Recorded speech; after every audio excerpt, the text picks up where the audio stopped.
Broadcasting from the business capital of the world, this is the Podcast Business News Network. And welcome back, everyone. In the few times that we've gotten together previously, I have learned so much from our next guest. And initially, I thought we were going to interview a writing coach to help you, with your communication. Well, certainly she does that. She runs way deeper into the spiritual side, the neuroplasticity side, what the brain is doing, how it's working. Goes a lot deeper than just writing. Going to learn a lot today. She is the president and founder of the Marilyn Initiative. Years of understanding this, helping people with their communication. She even has a system that she developed with all of this. A couple of books, too, that are doing fantastic, especially one that just got published. Marilyn Horowitz is back on the program with us. How are you doing today? I'm a happy girl. The word of the day. Initially, again, you see these things. I'm thinking it's the word of the day. Maybe the word resilience, or it's a lot more than that. That was actually a book. Tell us about that one. We've talked about your other book a few times. Yeah. By the way, that one, Amazon, what is the category that one was number one or still is? Cooking humor. Bad Girl Pie is the name of that book. Right. Cooking humor. It's about a ghostwriter of celebrity cookbooks who has adventures and has a very unique take on the world, and she's a lot of fun. So the word of the day, how would you describe that book?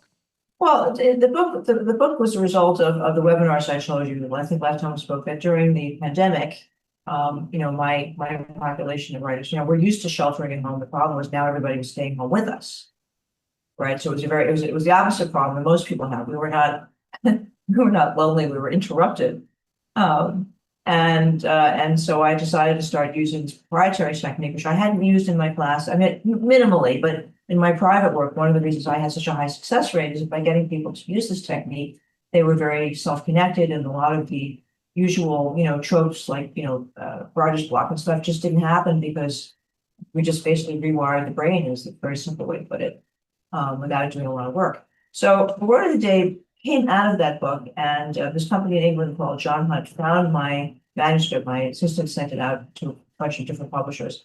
And they're a company that is known for only publishing material that has a lot of integrity. They're sort of an anti-publisher. So I was very flattered to be invited to be part of that. So that's how the book got actually published. But the secret sauce, which is, you can give it away because everybody's different, right? Like that's the right, like you're one of a kind, just like everybody else, right? That's that. I'm detecting that the word of the day is a book for anybody who wants to write creatively. But it could be an established writer. It could be somebody who's just starting out. Maybe they're aspiring to write a book, fiction, nonfiction, doesn't matter. Would you say that was your goal in writing that book, to help people transform the way they write? Yes. And because I'm a writing expert and I have an academic background, and my part of my credentials are I've been professor at NYU for 25 years. It seemed good to focus on an area that I had, obvious expertise. We're going to put it that way. I mean, really, what I've done for all these years is really been sort of like a change agent, because of coming in and saying, well, great, you're going to write the screenplay, but you're spending an hour and a half reading the work every day. How are you going to do that? That's where the entertainment business background comes in, because it's practical. It's like, okay, so, it takes a while to do this. And like any other enterprise, you have to bracket for all of the stops and starts, like life, children, bills and all that. Sure. And so the answer to your question is that the book is intended for anybody who wants to write. It is positioned to be people who want to write fiction, nonfiction, or long form pieces or short stories. But the fact of the matter is that if you use the techniques, especially if you make them part of your everyday life, we all have become writers since the onset of the internet. Anybody who thinks they're not a writer, has been asleep in the wheel, because everybody writes all day long. Text, all the things we used to do this way, we do this way, right? So, and everything is a story. everything has a beginning, middle, and it has a narrative. But however simple it is, what do you want to order? You want to have pizza or Subway? It's a story. But the most simple request. And the idea is that once we get into the biology and the neuroscience of this, the story stops being like a thing that we do, and it becomes central to our self-concept of who we are. And who we think we are at any given moment determines the outcome of whatever it is that we're doing. So it's pretty serious business. And the more that I work with that, when I spent 17 years in therapy, I'm certified in things, bizarre things like Kundalini yoga, which I spent 17 years practicing, and Reiki and Alexander and all of these modalities. And my mentor was this guy named Gene Genlin, who wrote this amazing book called Focusing, Knowing People Do. It's a body center. He was like the first psychologist to ever ask, how come some of my patients get better and some of mine don't? My kind of guy. And he answered the question for himself. And I guess I probably have been carrying the torch and answering that question for myself for a long time. So the answer to your question is yes. Yes, we all have to write. Wouldn't it be better if we could do it more easily and better with less rewrites and less agony? I love that you run deep with whether it's energy, whether it's neuroscience, screenwriter, professor. Obviously, you're a book author. With this particular book, you've come up with this unique way of helping people write using one word of the day. Can you give us a little, more of a background on how that concept works using one word? Sure. Well, the idea is that we have, again, this is simplistic. This is theoretical. So we're going to assume that we're using a metaphor on a storyteller. So I can be talking about a religion or anything else. So in this context, we have several parts of our brain. Most notably, we have 3 different parts of our brain. One is the emotional part of our brain, one is the reptile part of our brain, and one is the neocortex, which is where we think. And the 3 of them do not go at the same speed. It's the most simple way to put it, right? So it's like, trying to drive your car, in the wrong gear, basically, most of the time. And that's why we have so much trouble. So the problem is that these different parts of our brains were developed at different times, and they reason, they all have an ability to reason and make stories, but they all do them in a different way. So the reptile brain is strictly on the defense, right? Because you're in the cave, you want to make sure and that's the part of you that never wants to change. It says, well, so what if you're unhappy? You're still alive. Like, what's your problem? Right? And then you have the emotional brain, which processes your emotions. And remember, the thing that people don't really allow themselves to know up front is that every thought every word provokes a feeling. And that feeling is what actually happens in the outer world. Even if it's not a direct correlation, it's not like you think of winning the lottery and you win the lottery, but you become more hopeful, it changes your mood. And we've never been taught to address the fact that these 2 parts don't get along. Now, that would be fine, but our neocortex operates at 3 times the speed. It doesn't develop until we're older than the other parts. Physically, we become chronologically older, which is why teenagers suffer so much, because their reasoning abilities are not developed. And now we have a part of our brain that is not tethered into the body.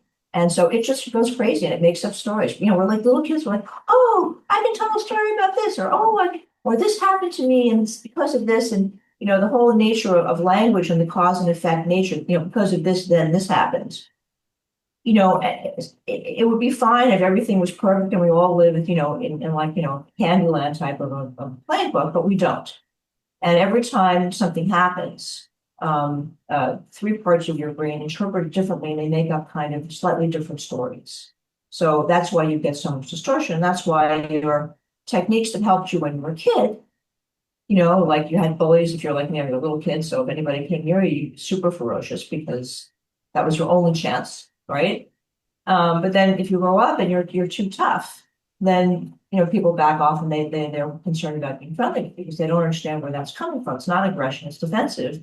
But it's misread. We all know people like that. They're going to say someone comes on too strong. Well, probably in the beginning, if they hadn't come on too strong, they would have had a lot of trouble as a child. And, so it's not a question of doing psychology in the traditional sense, which annoys me because this cause and effects, it's just another story on top of the story. So the short answer, of which this is not a short answer, is the reason you use one word is that most of your two parts of your brain, limbic and the emotional part of your brain, don't understand language because they were developed way before language. The limbic brain responds to language, but it's not a direct correlation. The reptile brain, forget about it.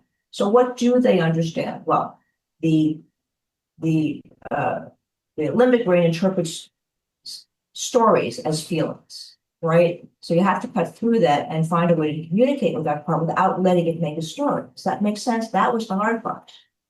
So so you get right into the plug instead of having to, go through a, fuse breaker and a fuse, it's like, oh, how do I get to that part of me that is the center of me? Where's my deeper part, right? Which according to Descartes, by the way, who thought existed in the pineal gland. That's another interesting piece of trivia for someone who was the thinker of thinkers. He thought there was actually a physical connection in the brain between the soul and the mind. Interesting side note. So the one word cuts through all three brains. It slows down the neocortex and forces it to create an image, which slows it down. The limbic brain connects to the image and responds with its feelings, which can be manipulated in both a positive and negative way. And then your reptile brain assesses the threat.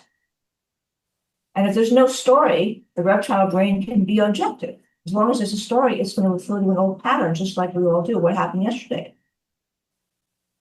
So it's necessary to cut through all these layers to get people to be able to plug directly into themselves. How do you determine that word? Well, if you just shut up for half a second, your emotional brain will give you the word because your emotional brain controls how everything really is. So you without even looking at me, you said resilience, right? Now, I would say on balance that you've been dealing with something lately that required more than your usual, perseverance, patience, and other good qualities. It required something additional. And you never gave yourself any credit. But in that moment where I made a space, you went resilient. So now if you focus in right now, you're going to see, yeah, I've been extra resilient lately. Isn't that great? And you see how you get a smile and your thought changes and you calm down. Take a breath.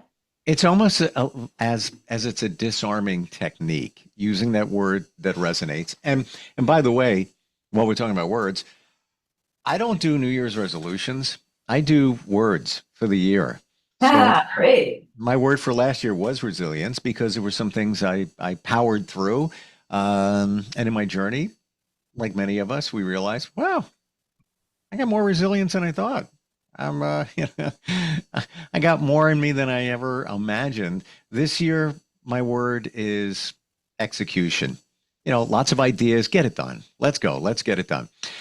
I want to look at common issue that many of us have, proverbial writer's block. And that could be anything. Got to write an email. I got to think about this email and it's kind of important. Let me put that aside and go back. Is writer's block essentially fear? And we talked about the reptilian brain. That's protecting you in the fear.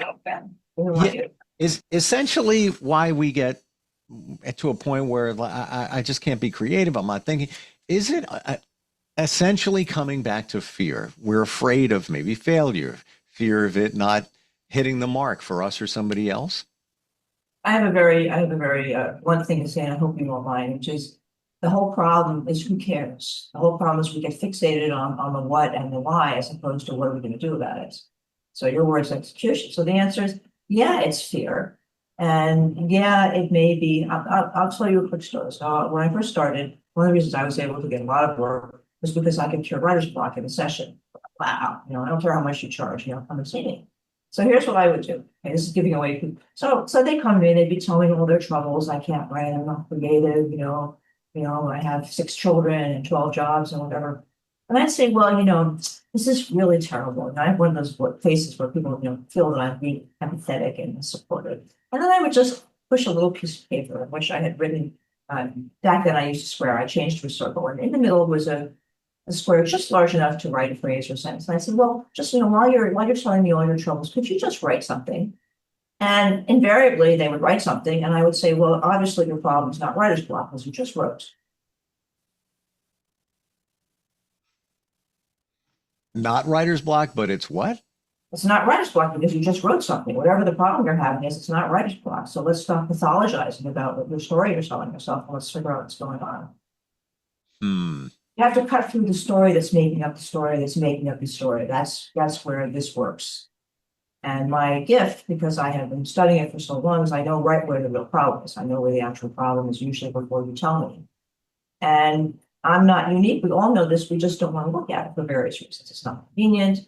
I mean, things happen. I stopped smoking and I got divorced. I knew that part of the reason that I smoked was because every time I got upset, it was a circuit breaker and I would just check out. And I knew that if I stopped smoking, I probably would be so angry that I probably would divorce I forget which husband number it was. And I did, and I did. And I made a reasoned decision that it was worth my physical health. And as a postscript, my mother died of lung cancer. So I obviously had made a good decision.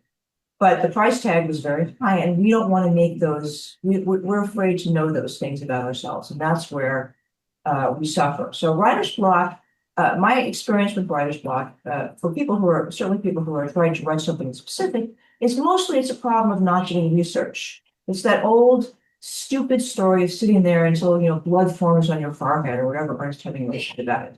The answer, the cure for writer's block is research. Okay. The cure for writer's block is to take a different stance. I don't have writer's block. I'm just a smart person. I don't want to waste my time writing until I know what I'm writing about. That's the reframe. I find it fascinating how this goes way deeper than just writing. This is fundamentally what makes us tick, if you will.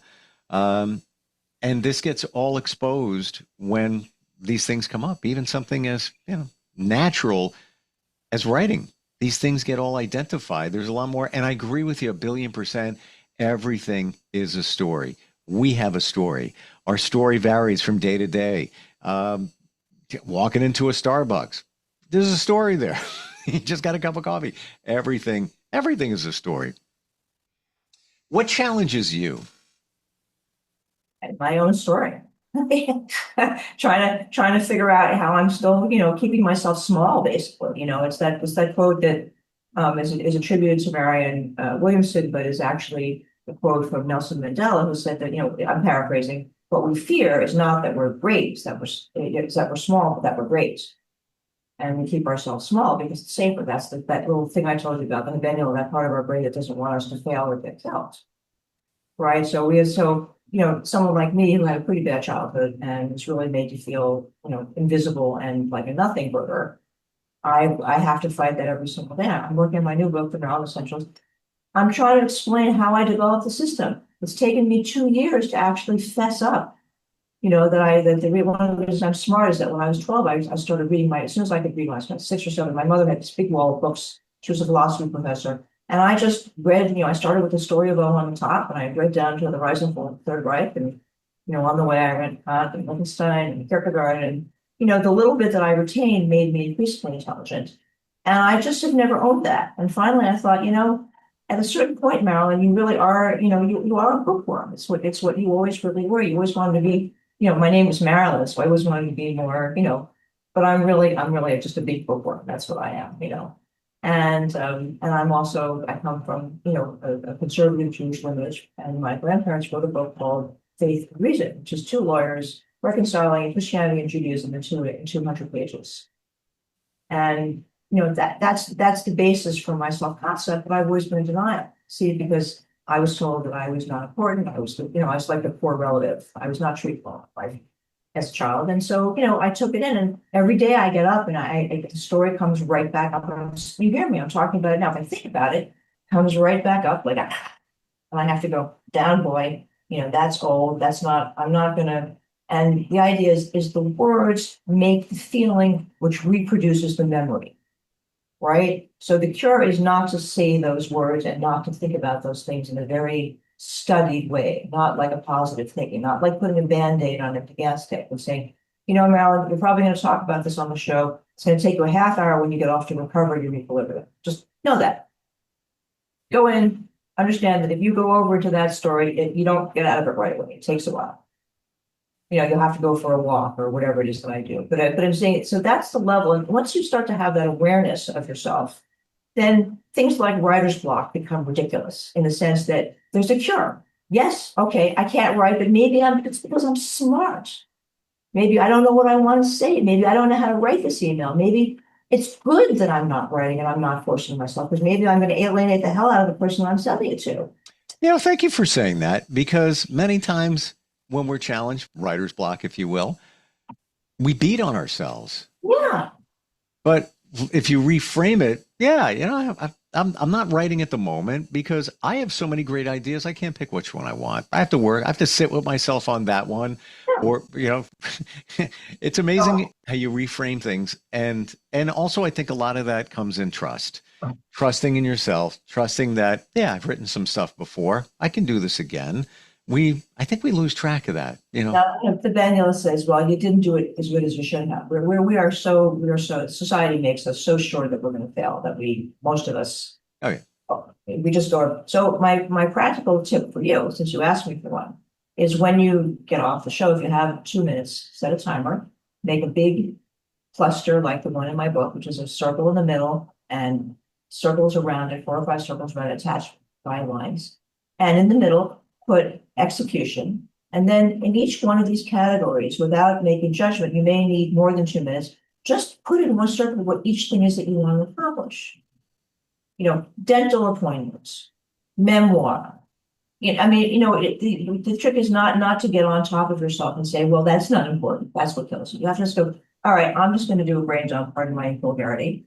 And I am going to just, I'm just going to put, I have all these circles. I can't lose anything. I'm not trying to do it up here. On this page, you can take more paper, make a large page. I do this and, it turns into a map because I have so much stuff that I want to accomplish. But then after a few minutes, I tell myself a story, and that's the secret. You take a couple of these words and you make a story and say, well, actually, Steve, I'm quite resilient. And my word for last year was resilient, and I did good on that. I acted on that, did for software. And now it's years of execution. Look, I've just done this gigantic map of everything I want to accomplish. And I can see objectively that I can't accomplish everything because you can only be in one place at one time so far. Once they clone you and you have robots, we can change that. But right now, there's only one you and one piece of time.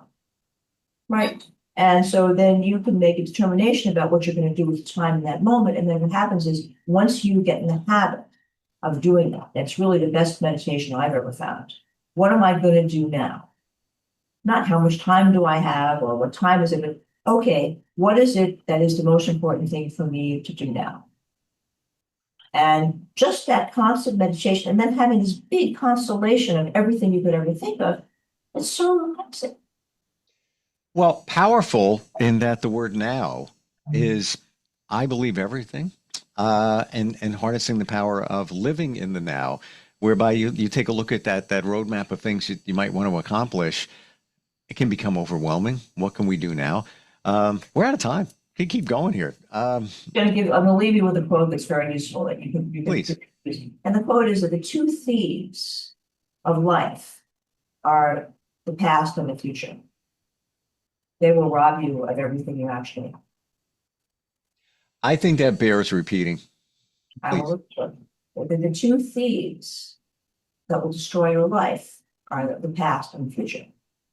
They will steal all you have, and all we really have is time. That's the only thing we actually have.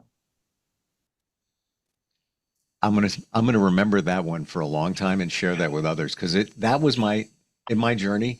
That was the game changer, where somebody said, why don't you live in the present? And I had no idea what they were talking about. It took me months to figure it out, to be honest with you.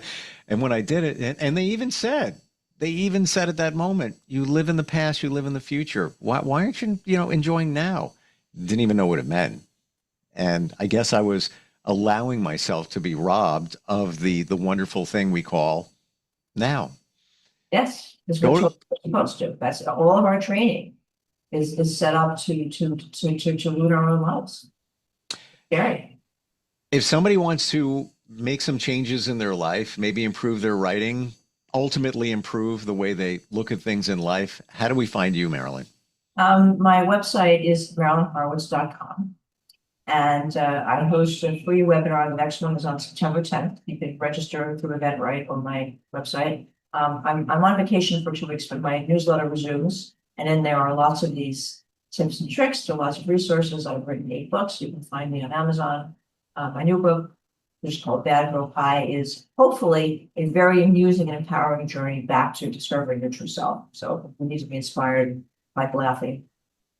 Thank you for today. A lot of realizations here. And yeah, the story, everything is a story, including the negative stories we tell ourselves on a minute by minute basis. We need to move away from that ASAP.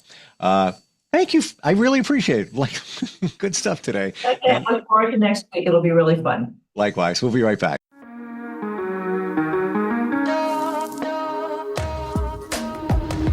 Broadcasting from the business capital of the world, this is the Podcast Business News Network.